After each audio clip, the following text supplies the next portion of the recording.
ജീവനക്കാരുടെയും പെൻഷൻകാരുടെയും ആനുകൂല്യങ്ങൾ കൊടുക്കാൻ പണമില്ലാത്ത സർക്കാർ തടവുകാർക്ക് വേതനം കുത്തനെ കൂട്ടിയിരിക്കുകയാണെന്ന് കേരള സ്റ്റേറ്റ് പെൻഷനേഴ്സ് അസോസിയേഷൻ സംസ്ഥാന ഭാരവാഹികൾ വാർത്താസമ്മേളനത്തിൽ പറഞ്ഞു. കഴിഞ്ഞ 10 വർഷമായി അവകാശങ്ങൾക്കായി നിരന്തരം സമരം നടത്തേണ്ട സ്ഥിതിയാണ്. UDF അധികാരത്തിൽ വന്നാൽ പങ്കാളിത്ത പെൻഷൻ റദ്ദാക്കുമെന്ന് ഉറപ്പ് ലഭിച്ചിട്ടുണ്ടെന്നും സംസ്ഥാന പ്രസിഡന്റ് MP വേലായുധനും ജനറൽ സെക്രട്ടറി P രാജൻ കുരുക്കളും പറഞ്ഞു. ജീവനക്കാരുടെ അവകാശങ്ങളെല്ലാം പിടിച്ചുവെക്കുന്ന സർക്കാരാണ് കഴിഞ്ഞ 10 വർഷമായി കേരളം ഭരിച്ചുകൊണ്ടിരിക്കുന്നതെന്ന് Kerala state service pensioners association സംസ്ഥാന പ്രസിഡന്റ് MP വേലായുധൻ പറഞ്ഞു. അവകാശം കിട്ടുമെങ്കിൽ വാങ്ങിച്ചുകൊള്ളൂ എന്ന നിലപാടാണ് സർക്കാരിന്. നിരന്തരം സമരം ചെയ്യേണ്ട അവസ്ഥയിലാണ് ജീവനക്കാരും പെൻഷൻകാരുമെന്നും അദ്ദേഹം പറഞ്ഞു. മുഖ്യമന്ത്രിയും പാർട്ടി സെക്രട്ടറിയുമാണ് ഇന്നിപ്പോൾ ഭരണം നടത്തുന്നത്. അവർ തന്നെയാണ് ഈ ക്ഷമാശ്വാസം ഒരു അവകാശമില്ല, ഇത് സർക്കാർ വരുമ്പോൾ നിങ്ങൾ വാങ്ങിച്ചോളുക എന്നുള്ള ധിക്കാരപരമായ നിലപാടുമായി മുന്നോട്ട് പോകുന്നുണ്ട്. നിങ്ങൾക്കറിയാൻ കഴിയും, ഇതുവരെ ക്ഷാമാശ്വാസത്തിന് വേണ്ടി 1975 ശേഷം ഞങ്ങൾക്ക് ആർക്കും തന്നെ ഒരു സമരവും ചെയ്യേണ്ടി വന്നിട്ടില്ല. ഇപ്പോൾ ഇടതുപക്ഷ ഗവൺമെൻറ് തുടർഭരണം ലഭിച്ചതിന് ശേഷമാണ് ക്ഷാമാശ്വാസം അനുവദിക്കൂ എന്ന് പറഞ്ഞുകൊണ്ട് ഈ സംസ്ഥാനത്തെ കൃഷികൾക്ക് മുമ്പിലും കളക്ട്രേറ്റുകൾക്ക് മുമ്പിലും സെക്രട്ടേറിയറ്റിന് മുമ്പിലും മന്ത്രി ഓഫീസുകൾക്ക് മുമ്പിലും സമരം ചെയ്യേണ്ട ഒരു ഗതികേടിലേക്ക് ഈ സംസ്ഥാനത്തെ ജീവനക്കാരും പെൻഷൻകാരും വന്നു ചേർന്നിരിക്കുക. ചീഫ് സെക്രട്ടറിക്ക് DA കുടിശ്ശികയില്ല, എന്നാൽ അദ്ദേഹത്തിന്റെ മുറി വൃത്തിയാക്കുന്ന തൂപ്പുകാരിക്ക് കുടിശ്ശികയാണ്. മെഡിസപ്പിനും ആശാവർക്കർമാർക്കും കൊടുക്കാൻ സർക്കാരിന്റെ കയ്യിൽ പണമില്ല, എന്നാൽ തടവുകാർക്ക് കൊടുക്കാൻ പണമുണ്ട്.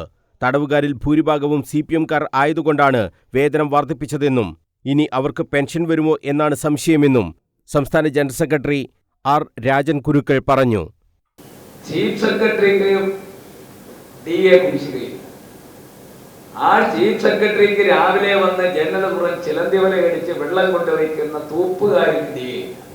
ഒന്നുകിൽ ഈ മെഡിസപ്പ് എന്ന് പറയുന്ന ഈ പാവപ്പെട്ട പെൻഷൻകാരിൽ നിന്നും കുടുംബ പെൻഷൻകാരിൽ നിന്നും പിടിച്ചെടുക്കുന്ന ഈ വിഹിതം അവസാനിപ്പിച്ചുകൊണ്ട് ഞങ്ങൾക്ക് മുൻകാലങ്ങളിൽ തന്നതുപോലെ മെഡിക്കൽ അലവൻസ് തന്നാൽ മതി.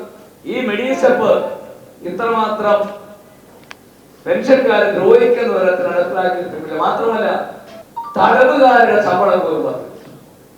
തടവുകാർക്ക് എന്തുകൊണ്ടാണ് ശമ്പളം കൂട്ടിയത്? ഉള്ളുകളിൽ നിങ്ങൾക്കെല്ലാം ഭൂരിപക്ഷം പേരും തങ്ങളുടെ സഹാക്കന്മാരാണ് ജയിലിൽ കിടക്കുന്നത്. നമുക്കിപ്പോ സംശയിക്കുന്നു, ഭാവിയിൽ 10 വർഷം കഴിഞ്ഞാൽ ഈ മന്ത്രിമാരുടെ സ്റ്റാഫിലുള്ളവർക്ക് പെൻഷൻ കൊടുക്കുന്നത് പോലെ തടവുകാർക്ക് പെൻഷൻ കൊടുക്കുമോ എന്ന് പോലും സംശയിക്കുന്ന തരത്തിലേക്കാണ് സർക്കാർ പോകുന്നത്. സെക്രട്ടേറിയറ്റ് പഠിക്കുന്ന മഴയും വെയിലും മഞ്ഞും എല്ലാം കൊണ്ട് പാവപ്പെട്ട ആശാവർക്കർമാർ മറ്റൊന്നുമല്ല, അവർ കഴിഞ്ഞ തെരഞ്ഞെടുപ്പിൽ പ്രകടന പത്രികയിൽ പറഞ്ഞ ശമ്പള വേതന വർധന വേണ്ടി സമരം ചെയ്തപ്പോൾ അവരെ നക്സലൈറ്റുകളും മാവോയിസ്റ്റുകളുമായി ചിത്രീകരിക്കുകയാണ് പിണറായി വിജയനും അദ്ദേഹത്തിന്റെ പാർട്ടിയും ചെയ്തത്. UDF അധികാരത്തിൽ വന്നാൽ പങ്കാളിത്ത പെൻഷൻ നിർത്തലാക്കുമെന്ന് ഉറപ്പു നൽകിയിട്ടുണ്ട്. അസോസിയേഷന്റെ 41ാം സംസ്ഥാന സമ്മേളനം 19, 20, 21 തീയതികളിൽ കണ്ണൂരിൽ നടക്കുമെന്നും ഭാരവാഹികൾ പറഞ്ഞു. സർവീസ് പെൻഷൻകാരും കുടുംബ പെൻഷൻകാരും അവരുടെ അവകാശങ്ങൾ നേടിയെടുക്കുന്നതിൽ പ്രതീക്ഷ അർപ്പിച്ച പ്രസ്ഥാനമാണ് KSSPA എന്നും സംസ്ഥാനത്തിന്റെ വിവിധ ഭാഗങ്ങളിൽ നിന്നായി ആയിരക്കണക്കിന് പെൻഷൻകാർ സമ്മേളനത്തിന്റെ ഭാഗമാകുമെന്നും സംസ്ഥാന പ്രസിഡന്റ് പറഞ്ഞു. 2110 പ്രതിനിധികളാണ് സമ്മേളനത്തിൽ പങ്കെടുക്കുക. 19-ന് രാവിലെ നവനീതം ഓഡിറ്റോറിയത്തിൽ KPCC president advocate Sunny Joseph MLA സമ്മേളനം ഉദ്ഘാടനം ചെയ്യും. 20-ന് രാവിലെ നടക്കുന്ന സമ്മേളനം AICC ജനറൽ സെക്രട്ടറി KC വേണുഗോപാലും, ഉച്ചയ്ക്ക് നടക്കുന്ന പ്രതിനിധി സമ്മേളനം പ്രതിപക്ഷ നേതാവ് VD സതീശനും ഉദ്ഘാടനം ചെയ്യും.